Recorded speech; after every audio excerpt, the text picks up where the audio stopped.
જય માતા ખેડૂત મિત્રો, સ્વાગત છે તમારું ખેડૂત પુસ્તક ચેનલમાં। આજે તારીખ 17 મે 2024 ની આજની સવારની હવામાન અપડેટની અંદર માહિતી મેળવીએ તો ગુજરાતનું હવામાન આજે તેમજ આવનારા દિવસો દરમિયાન કેવું જોવા મળશે, આજે કયા કયા વિસ્તારની અંદર વરસાદની સંભાવના છે તેની સંપૂર્ણ માહિતી મેળવીશું।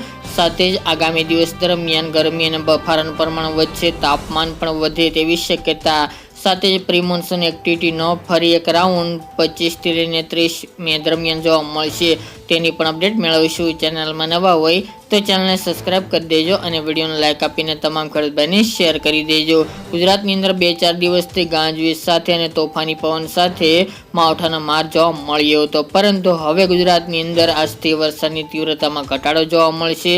હાલ જે સિસ્ટમ સક્રિય થઈને ગુજરાત ઉપર પસાર થઈ હતી, જેના કારણે ગુજરાતના અનેક વિસ્તારો પ્રભાવિત પણ થયા હતા, પરંતુ આગામી 23 તારીખ સુધી ગુજરાતમાં કોઈ પણ પ્રકારના વરસાદની કે કોઈ સિસ્ટમ આવે તેવી શક્યતા જણાઈ રહી નથી। પરંતુ આજે ગુજરાતના ખાસ કરીને એમપી મહારાષ્ટ્ર બોર્ડર લાગુ વિસ્તાર, સૌરાષ્ટ્રના અમુક વિસ્તાર તેમજ કચ્છના કોઈક જગ્યાએ વરસાદી ઝાપટા પડે તેવી શક્યતા છે, કારણ કે અત્યારે સિસ્ટમ આગળ જતી રહી છે, પરંતુ તેની થોડી અસર ગુજરાતના અમુક વિસ્તારની અંદર જોવા મળશે, જેના કારણે કોઈક જગ્યાએ આજે વરસાદી ઝાપટા પડી શકે છે, બાકી કોઈ મોટા વરસાદની સંભાવના જણાઈ રહી નથી।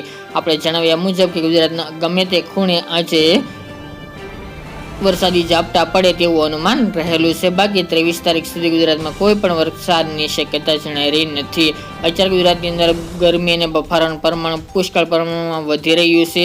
આગામી 18 થી લઈને 23 તારીખ દરમિયાન તાપમાન પણ ઘણું બધું ઊંચું જાય તેવી શક્યતા છે અને બફારો અને ગરમીમાં વધારો થાય તેવું પણ અનુમાન રહેલું છે। અત્યારે જે ગરમી ચાલી રહી છે તે આગામી 5 દિવસ દરમિયાન જોવા મળે તેવી શક્યતા યથાવત જોવા મળી રહી છે। તાપમાન પણ 41 થી લઈને 42-43 ડિગ્રી વચ્ચે જોવા મળી રહ્યું છે, તેમજ સિસ્ટમને કારણે જ્યાં વાદળછાયું વાતાવરણ હતું ત્યાં તાપમાન નીચું આવ્યું હતું, ત્યાં પણ હવે ધીરે ધીરે તાપમાન ઊંચું આજથી જોવા મળે તેવી શક્યતા રહેલી છે અને મોટાભાગના વિસ્તારની અંદર 44 થી લઈને 45 ડિગ્રીની રેન્જમાં આગામી 4 દિવસ તાપમાન જોવા મળે તેવી શક્યતા છે। બપોર દરમિયાન ગરમી અને ઉકળાટનું પ્રમાણ જોવા મળશે, સાંજ દરમિયાન પણ ગરમી અને ઉકળાટનું બફારાનું પ્રમાણ જોવા મળે તેવી શક્યતા છે। આગામી 4 દિવસની વાત કરીએ તો અમદાવાદ, ગાંધીનગર, ખેડા, દાહોદ, ગોધરા, વડોદરા, સૌરાષ્ટ્રના અમરેલી, બોટાદ, જુનાગઢ, રાજકોટ જેવા ભાગોની અંદર તાપમાન 43 થી લઈને 45 ની રેન્જમાં જોવા મળશે। ઉત્તરની અંદર સાબરકાંઠા, બનાસકાંઠા, મહેસાણા,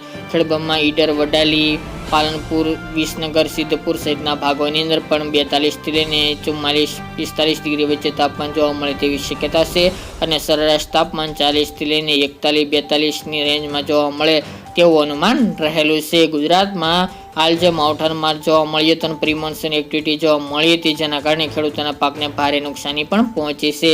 આગામી દિવસ દરમિયાન એટલે કે મે મહિનાના એન્ડમાં ફરી એક પ્રી મોન્સૂન એક્ટિવિટીના રાઉન્ડની પણ આગાહી કરવામાં આવી રહી છે।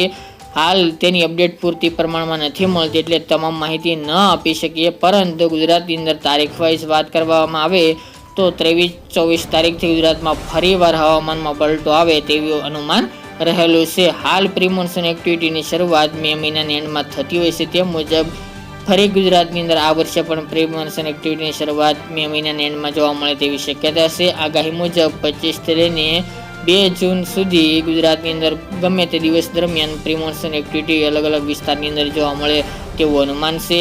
હાલ આગામી દિવસ દરમિયાન એટલે કે 5 દિવસ દરમિયાન તાપમાનનો પારો ઊંચો જોવા મળશે, જેના કારણે ભયંકર ગરમી જોવા મળશે, ઉકળાટ અને બફારાનું પ્રમાણ હશે, જેના કારણે અમુક જગ્યાએ છાંટછૂટ કોઈક જગ્યાએ વિસ્તારમાં પડે તેવું અનુમાન રહેલું છે। બાકી ઓલ ઓવર ગુજરાતની અંદર આગામી 5 દિવસ દરમિયાન કોઈ સિસ્ટમ આવવાની શક્યતા જણાઈ રહી નથી કે કોઈ મોટા વરસાદની સંભાવના જણાઈ રહી નથી, એટલે કોઈ ખેડૂત ભાઈને ડરવાની જરૂર નથી। આજે અમુક વિસ્તારની અંદર વરસાદી ઝાપટા પડી શકે છે, બાકી કોઈ મોટા વરસાદ થાય તેવું અનુમાન રહેલું નથી। તો મિત્રો, આ અત્યારની વહેલી સવારની અપડેટ, ફરી એક નવા વિડીયો સાથે મળીશું, આજ માટે આટલું જ।